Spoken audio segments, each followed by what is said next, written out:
नताशा को जैसे ही dance teacher विवेक ने पहली बार देखा तो वो उसे देखता ही रह गया। आखिर ये होता भी क्यों ना, क्योंकि नताशा दिखने में किसी हीरोइन से कम नहीं थी। गोरा रंग, लंबा कद, फूलों की पंखुड़ी की तरह गुलाबी होंठ और होंठों के नीचे काला तिल।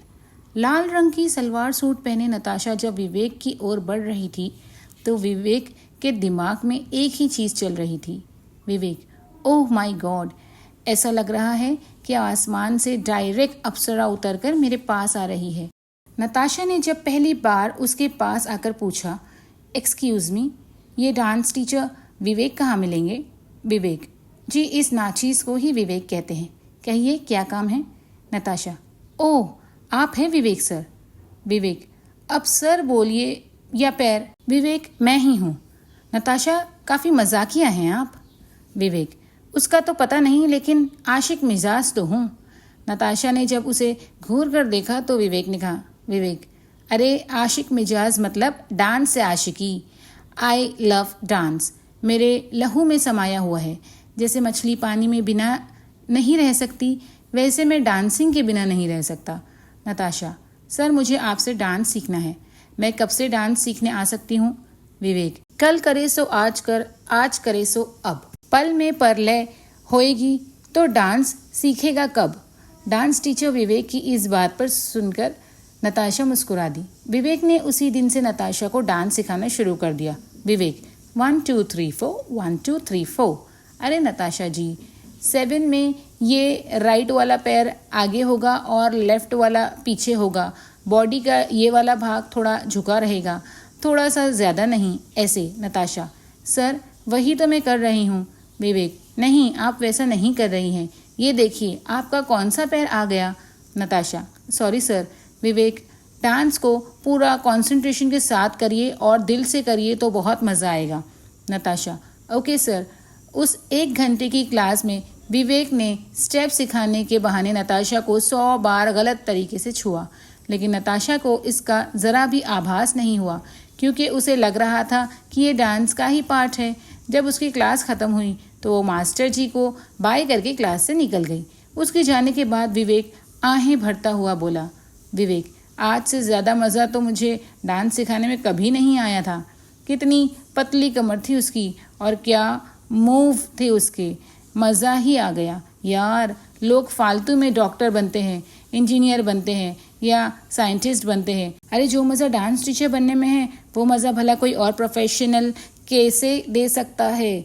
हे ऊपर वाले, मेरी किस्मत इतनी शानदार बनाई है कि इसके लिए तेरा 1,00,000 बार भी शुक्रिया अदा करूं तो वह कम पड़ेगा। उधर नताशा लगातार विवेक डांस टीचर की क्लास में आने लगी, लेकिन धीरे धीरे उसे ये एहसास होने लगा कि विवेक डांस टीचर हमेशा कोई ना कोई ऐसे मौके की तलाश में रहता है जब वो उसे टच कर सके। विवेक, डांस टीचर कौन है, मैं या आप? नताशा, सर वो तो आप हैं, लेकिन मैंने तो सही स्टेप्स किए हैं। विवेक, अरे नताशा जी, आपने सही किए हैं तो क्या मेरी आंखें खराब है जो मुझे गलत दिख रहा है? नताशा, नहीं सर, ऐसा नहीं है। विवेक, मुझे तो लगता है कि ऐसा ही है, तभी तो आप मुझे ही सिखा रही हैं। देखिए नताशा जी, गलत स्टेप करिएगा तो मुझे करेक्ट तो करना ही होगा ना। अगर करेक्ट नहीं किया तो कल को आप मुझे ही दोष देंगी। नताशा के पति देवेश का ट्रांसफ़र हो गया था, इसलिए कुछ दिन पहले ही वो इस मोहल्ले में रहने आई थी। देवेश बैंक में मैनेजर था। वो हर दिन 9:30 बजे बैंक के लिए निकल जाता। उसके जाने के बाद पूरा दिन नताशा घर में अकेली बोर होती। डांस करने का उसे बहुत शौक था, इसलिए एक दिन उसने देवेश से कहा, नताशा, आप तो जानते ही हैं ना, कॉलेज के समय से ही मुझे डांस सीखने की बहुत शौक हो रहा है। शादी के बाद मेरा वो शौक कहीं किसी बक्से में बंद हो गया। देखिए, आप तो पूरा दिन ऑफिस में रहते हैं, लेकिन मैं घर में बोर हो जाती हूँ।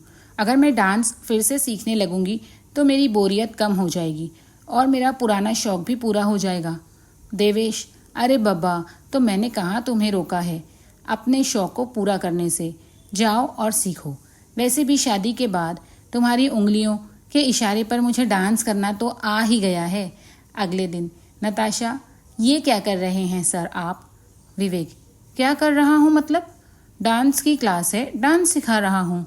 नताशा, सर या तो आप बहुत स्मार्ट हैं या मुझे बेवकूफ़ समझ रहे हैं। विवेक, क्या मतलब है आपका? नताशा, मतलब ये है कि पिछले 10 दिनों से मैं आपको नोटिस कर रही हूँ कि आप डांस सिखाते कम हैं और इधर उधर टच ज़्यादा करते हैं। बहुत ही बेशर्म किस्म के इंसान हैं। नताशा की बातों को सुनकर विवेक आग बबोला हो गया। उसने नताशा पर लगभग चिल्लाते हुए कहा, विवेक, आपका दिमाग तो ठीक है? क्या कह रही हैं आप? सालों से मैं यहाँ डांस क्लास चला रहा हूँ, कला की साधना कर रहा हूँ, और आप मुझ पर ऐसे बेबुनियाद आरोप लगा रही हैं। देखिए, आपको डांस सीखना है तो सीखिए, नहीं तो कहीं और चले जाएं। लेकिन इस तरह मेरी कला को, मेरी साधना को नीचा मत दिखाइए। विवेक चिल्ला चिल्ला कर ये बातें कर रहा था और उसकी बातों को पूरी क्लास सुन रही थी। तभी उसकी क्लास में डांस सीखने वाली एक लेडी रानी विवेक के पास आई और उसके मुंह पर एक जोरदार तमाचा मार दिया। रानी, कला की साधना? आप कला की साधना कर रहे हैं? अरे सर, शर्म करिए, आप कला की साधना नहीं कर रहे हैं, बल्कि उसकी आड़ में अपनी गंदी इच्छा पूरी कर रहे हैं। विवेक, अरे आपकी हिम्मत कैसे हुई मुझे थप्पड़ मारने की? कौन हैं आप? रानी, मैं रानी हूँ, इंस्पेक्टर रानी। पिछले कई दिनों से मुझे तुम्हारी बेशर्मी की शिकायत मिल रही थी, लेकिन ठोस सबूतों के अभाव में मैं कुछ कर नहीं पा रही थी। रानी, इस बदमाश आदमी की बुरी नीयत का शिकार मेरी बेटी भी हुई है। 1 सप्ताह पहले की बात है, मेरी बेटी ने कहा था, लड़की, मम्मी डांस टीचर अच्छे नहीं हैं, वो डांस कम सिखाते हैं और इधर उधर टच ज़्यादा करते हैं। जब मैं उन्हें कुछ बोलती हूँ तो वो ये बोलते हैं कि ये तो डांस का पार्ट है, गलती करोगी तो सही करना ही होगा। रानी, बेटी तू चिंता मत कर, तुम्हारे उस डांस टीचर की सारी पोल मैं सबके सामने खोलूँगी, और वो भी सबूत के साथ। इंस्पेक्टर रानी ने भी विवेक की क्लास में एडमिशन ले लिया और उसकी हर हरकत को अपने छिपे कैमरे में कैद करने लगी। इंस्पेक्टर रानी विवेक को गिरफ्तार करके थाने ले गई। थाने में उसकी अच्छे से मरम्मत की गई और फिर उसे जेल भेज दिया गया। उसे 6 माह की सज़ा हुई। दोस्तों, ये मॉरल स्टोरी आपको कैसी लगी कमेंट में हमें ज़रूर बताइएगा। कहानी को पूरा पढ़ने के लिए शुक्रिया। और अगर आप भी ऐसे किसी हादसे का शिकार हुए हैं, मेरे चैनल को सब्सक्राइब करना ना भूलें और बेल आइकन ज़रूर दबा दें। तो आप मुझे अपनी घटना के बारे में ईमेल करके बता सकते हैं। मैं आपकी घटना आपके नाम के साथ ज़रूर अपनी कहानी में बनाऊंगी और उसे हर किसी को पढ़ने का मौका मिलेगा।